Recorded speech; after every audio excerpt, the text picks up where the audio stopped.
Guys, I did want to hit Tiffany as well. You know, I've been following it closely, of course, as we get closer and closer to a potential trial date in Delaware, where Tiffany is going to say, hey, you guys have to buy us. They got EU approval yesterday. Not a surprise. Cleared EU. Basically, they've got all the approvals there.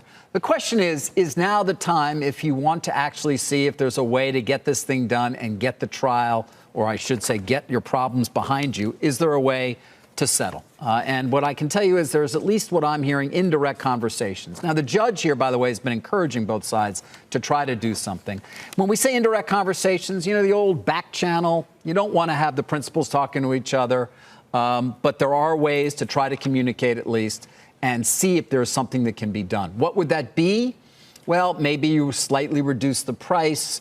Macron takes back that letter that they sent. Remember the letter, of course, from the French Foreign Ministry that says we would not look happily on, but it was also the meaning of the word should or could. Or you take that letter back, which has become less of an issue anyhow. And maybe you move to a tender, which can get this deal done very quickly and even have the effect of closing the deal before the next dividend payment, which we know those dividend payments drove Bernard Arnault crazy. But we'll see. I want to keep a close eye on this, because if you were going to come to some point where you were actually going to be able to forge a new transaction at a slightly lower price, get the uncertainty out of the way, not go to trial, now would be the time to try to get that done. Shepard Smith here. Thanks for watching CNBC on YouTube.